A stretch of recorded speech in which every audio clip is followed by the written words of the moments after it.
Well, I want to go back to what I would regard as an ABC hit job on Peter Dutton, joined in, of course, by a Labor Police Minister from the NT and Malarndirri McCarthy and, of course, Linda Burney as well. I went through this evidence from yesterday at the top of the show. And, of course, our wonderful colleague in Darwin, Matt Cunningham, and all of those statistics from Australian government agencies that show just how tough it is in terms of child protection notifications for Aboriginal kids or kids more broadly in the NT, despite what the left want to have you believe. Joining me now, someone who was with the opposition leader in Alice Springs on the ground this week, Jacinta Price, Senator Jacinta Price. Welcome, Jacinta. It's a huge week again for Alice Springs. I think most of us had hoped and prayed that the worst was behind you. Clearly, the statistics on the ground in terms of violence aren't going your way. You had a bit of a reprieve when the media were looking at you, and now it's got tough again. Peter Dutton was on the ground. We saw some pretty emotional scenes from Darren Clark and others. How bad has it got again? Oh, it's every night, Peter. Like, it is every night. And Darren knows this all too well because he is always bringing it to the attention of the Australian people through his page. You know, one of my sons went to pick up his younger brother from his shift, the cinema, the other night. Now, you know, he's 22 and I'm saying, listen, just make sure you keep an eye out when you go out at night. Just, you know, if you come to the lights, make sure that there isn't something coming from any direction because you know that there's stolen vehicles with these young people driving them through red lights. They're deliberately ramming cars and that sort of thing. And there hasn't been any let up in terms of that activity that's going on every night. You know, I was warned to stay away from the shopping centre in the middle of the day because there were women. There's an offender who was groping women, and I think, you know, and just last week there was like a 12-year-old girl on her way to school who was attacked and, you know, groped. It's really heartbreaking because you don't want to talk about your town this way. But we're sick of it. I know. I'm sorry. I know how much you love Alice. This point, I know.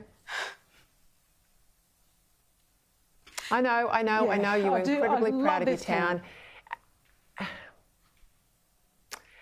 I've got to ask you, the ABC, I mean, this insinuation yesterday that somehow, you know, you and Peter Dutton are making up these statistics, things aren't really this bad. Where's the proof, they said. The NT Police Minister, who is responsible for cleaning up this mess, calls Peter Dutton a dog act, but won't take responsibility for the calamity that's on her desk. Matt Cunningham's gone through those statistics. They are horrific. The one that sticks in my head, Child Protection Services, notifications for children under the age of 1. It's 16 times against 1,000 kids. If it's anywhere else in Australia, that's the average. But just 63 times more likely in the Alice, in that 1,000 kid bracket, under the age of 1, to be brought to the attention of child protection. The statistics don't lie. No, they don't lie. They don't lie. And, you know, for adults who are actually tasked with, who have the responsibility to protect the lives of the vulnerable, to attempt to downplay it, to call people like our leader, Peter Dutton, names and suggest it's a dog act, that he's actually investing time to listen to people on the ground, to hear what's going on, in order that he may actually be able to work in a bipartisan way with our Prime Minister to overcome some of these issues. It's just, it's just beyond me why there is this sort of denial and this behaviour. You know, I've sat through court cases, I've heard evidence, you know, of a girl who was raped by her own father, you know, in a community close to my home, you know, where her knees were smashed with a rock. So, you know, she was trying to protect herself for her perpetrator to leverage her legs open.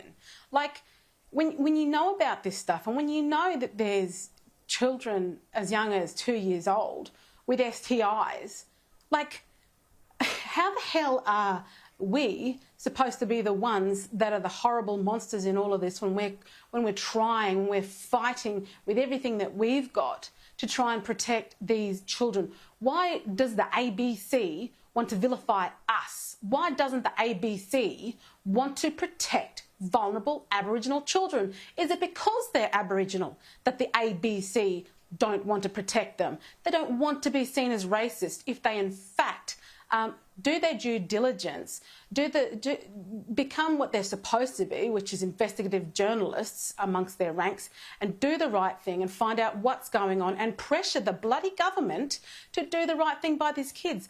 Why do they keep siding with the ideological way of approaching Indigenous issues instead of treating Aboriginal kids like Australian citizens?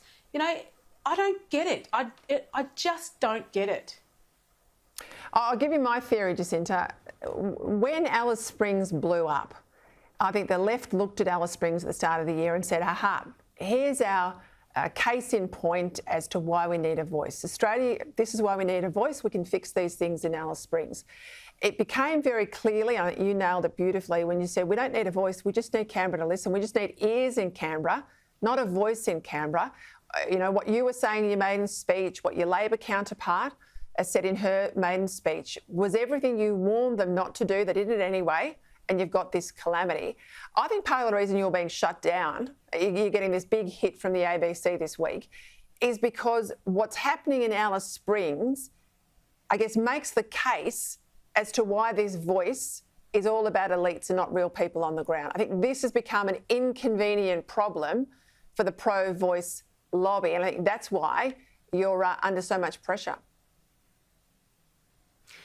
Exactly right. And I'd say to people like Kerry O'Brien, I'd say to people like the Premier of Tasmania and those Liberals who think this is a wonderful idea, that if you support this voice, you're actually supporting the voices that are coming out and criticising people like me and Peter Dutton who want to do something to change things on the ground for these vulnerable children.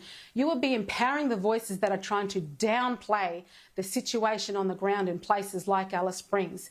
That's why this voice is so dangerous, because that's who will be empowered by this, not the little kids who have been sexually abused, not their voices, because the ABC and others are trying to do their best to make sure that their voices aren't being heard. But they're the voices that I am fighting for, have been fighting for, and will continue to fight for.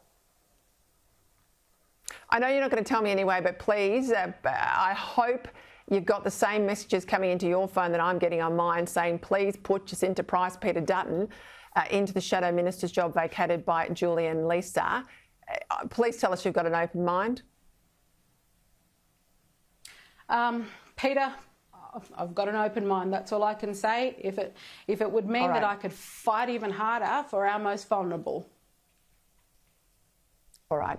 You have a good weekend. I'm sure you're going to get a cuddle from your wonderful husband, Colin, when you get off the screen right now. Thank you, Jacinta.